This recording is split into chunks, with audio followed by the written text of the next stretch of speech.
December 22 तारिख Baleshwar police line पड़ियारे अनुष्ठित हेबाकु जाउछि जिला स्वदेशी महोत्सव तथा जातीय स्तरीय पॉलिश्री मेला कोसंब 2025।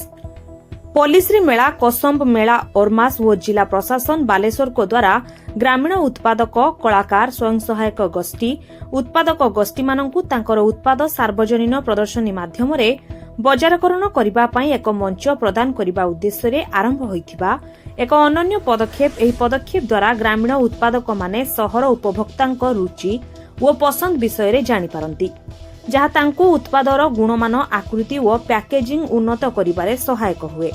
एही मेलार प्रमुख उद्देश्य भारत सरकारक विभिन्न दारिद्र्य निवारण कार्यक्रम अंतर्गत सहायता प्राप्त ग्रामीण उत्पादक कलाकार मानक द्वारा उत्पादित सामग्रीर विक्रय व प्रदर्शन पाई एक उपयुक्त सुजोग प्रदान करिबा। पॉलिश्री मेला उत्पादक कलाकार मानकु विभिन्न बजार सह जोड़िबारे गुरुत्वपूर्ण भूमिका ग्रहण करिछि, जहा तांको मध्यरे आत्मविश्वास सृष्टि करी ग्रामीण उत्पाद व हस्तशिल्पर उन्नति को त्वरान्वित करुछि। सरकार को निर्देशानुसार एही वर्ष आमे जातीय स्तरीय पॉलिश्री मेला कोसंब 25 सह समन्वय जिला स्वदेशी मेला आयोजन करबाकू जाउछु।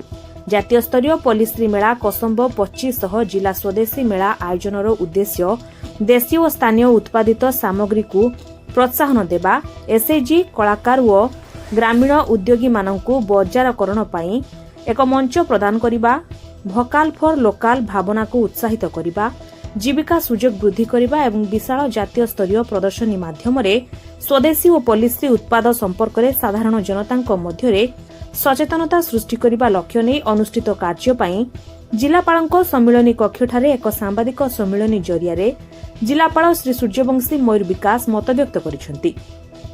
एथिसह पुस्तक मेला एवं दैनंदिन सांस्कृतिक कार्यक्रम अनुष्ठित हेबा नै स्थिर करा जायछि। एही सम्मिलनी रे अतिरिक्त जिलापाल स्वाधीन सुधाकर नायक, अतिरिक्त जिलापाल राजस्व हेमंत सिंह, जिला परिषद मुख्य उन्नयन अधिकारी तथा कार्यनिर्वाही अधिकारी संजय राउत, उपजिलापाल शिवमाल्यव्य प्रमुख उपस्थित रहिथिले। सर ये कोसंब मेला सर केबे आरंभ हो ये कोसंब कौन कौन कार्यक्रम हो कितने स्टॉल होगा कितने दिन मिल सकता है?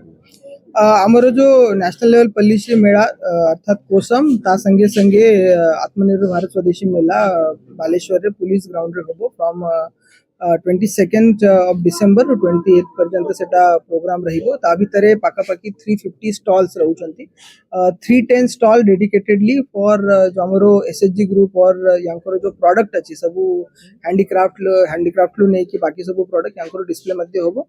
ता भितरे बालेश्वर डिस्ट्रिक्ट एंड ओडिसा रु सब 30 स्टेट रु पाकापाकी 180 टा स्टॉल मध्ये आसीबो और बाहर राज्य रो भी 15 स्टेट रो स्टॉल मध्ये आसीबे। से माने पार्टिसिपेट होबे तांको आसीबारो ऑलरेडी सब कंफर्म कर देइछंती। We will keep them गोटे जगह रे तांको रखा जिवो। 6 day there will be representation of the cultural program। ता भितरे हम मेन फोकस रहिबो ओडिसा रो जो कला संस्कृति बालेश्वर जिल्ला रो कला संस्कृति ताको डिस्प्ले करिबा पई सब प्रयास रहिछि। और हम जेतु बालेश्वर रे कल्चर डिपार्टमेंट भी या भितर इन्वॉल्व अछि। सबु डेज रे ओडिसा रो जो बरपुत्र अछि तांको नारे गोटे गोटे दिन स्टेज मध्ये डेडिकेटेड रहिबो।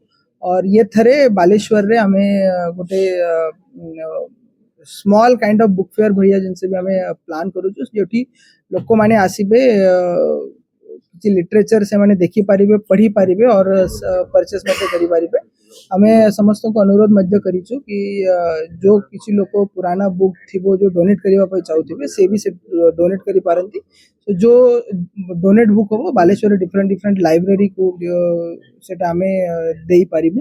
तो पूरा ये जो 1 वीक रो प्रोग्राम अछि से 1 वीक प्रोग्राम रे समस्त को हमर अनुरोध रहिबो मीडिया तरफ रो अपन भारी मात्रा रे आसंतु। और जो एसएचजी ग्रुप अच्छे तांकर रिप्रेजेंटेशन आर्टिसन मानकर जो प्रेजेंटेशन अच्छी तांकर जो कारागिरी अच्छी से मध्य देखिबे ताको अप्रिशिएट करिवे और तारो परचेस मध्य होबो।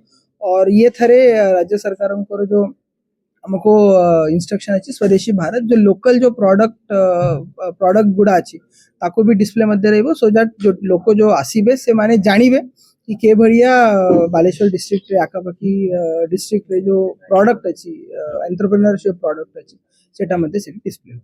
Thank you so much.